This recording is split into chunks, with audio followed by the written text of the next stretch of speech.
আসসালামু আলাইকুম গাইস। আজকে এই হাইব্রিড গাড়িটা এলপিজি কনভার্সন করব।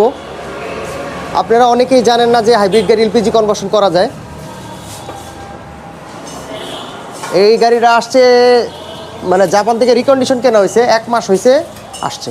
এই গাড়িটা একদম ফ্রেশ কন্ডিশন, গাড়িটা একদম চকচকা গাড়ি। আমরা এখনও কাজ শুরু করি নাই, দেখেন এখনও কিছু ফিট করি নেই।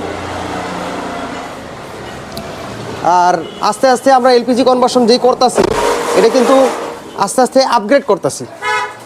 যেমন আমরা আগে এই ব্যাটারির জায়গায় রাখতাম, এখানে চাকার সিলিন্ডারটা বসাইতাম এই জায়গাটায়। এখন ব্যাটারিটা আমরা উপরে সেট করতেছি, উপরে এই সিটের নিচে আমরা এই উপরে সেট করতেছি। এই ব্যাটারিটা যদি এই জায়গায় বসে তাহলে আমি এখানে চাকা সিলিন্ডারটা বসাবো, চাকা যে জায়গায় ছিল ওই জায়গায় আমি সিলিন্ডারটা বসাবো। আর এই যে জায়গায় ব্যাটারিটা আছে এই জায়গায় আমি চাকাটা বসাবো। তাহলে আমার এই গর্তের ভিতরেই দুইটা সেট হয়ে যাচ্ছে, চাকা আর হচ্ছে সিলিন্ডার। আর আমি উপরে যেহেতু ব্যাটারিটা ফিট করতেছি, ব্যাটারিটা দেখেন আমি এমনভাবে ফিট করবো অনেক সুন্দরভাবে বসবো।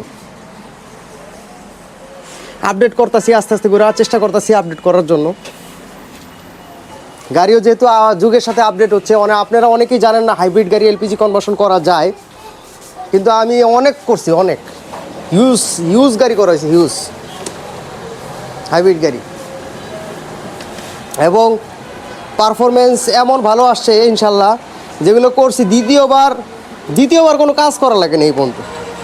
ঠিক আছে, দ্বিতীয়বার চেক করবো, দেখবো, দ্বিতীয়বার আল্লাহর রহমতে কাজ করা লাগে না।